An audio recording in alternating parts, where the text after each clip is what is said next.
ফুলকপি, সিম, বেগুন দিয়ে রুই মাছের তরকারি।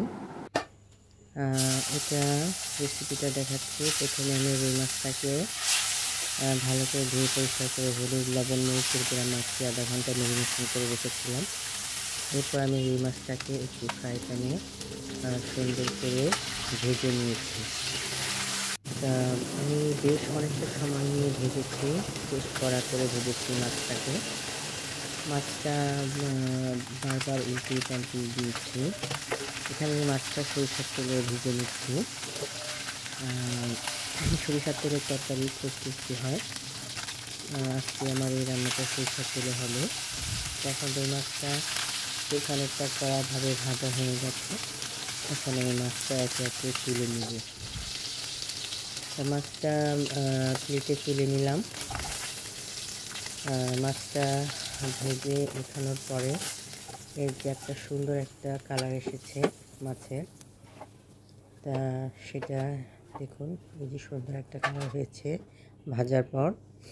এরপর আমি মাছের সবজিটা আমি এখন ভুনা করব।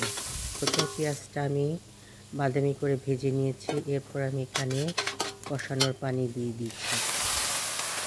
কষানোর পানি দেওয়ার পর এখানে আমি লবণ দিলাম, আর সাথে দিলাম হলুদের গুঁড়া, ধনিয়ার গুঁড়া, জিরা বাটা দিয়ে মশলাটা ভালো করে কষিয়ে নিয়েছি।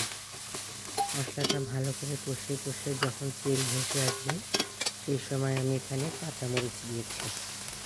কাঁচামরিচ দিয়ে কষিয়ে এরপর আমি ফুলকপি দিয়ে দিলাম।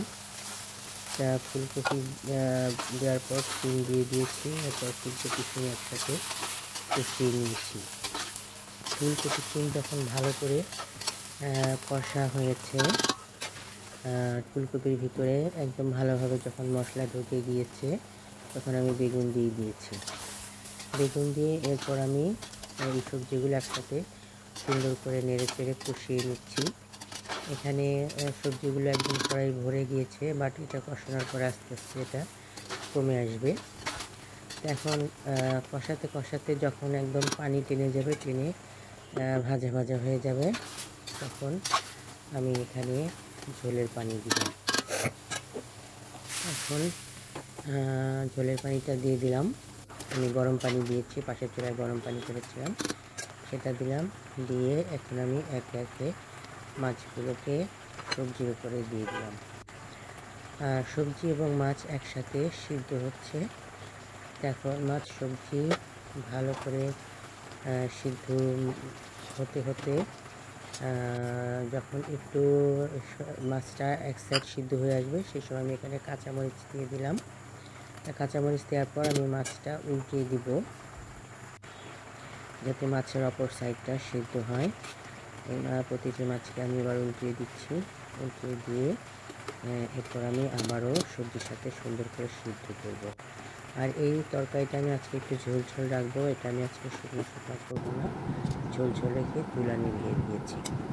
এখন আমি একটা প্লেটে পরিবেশন করে দেখালাম।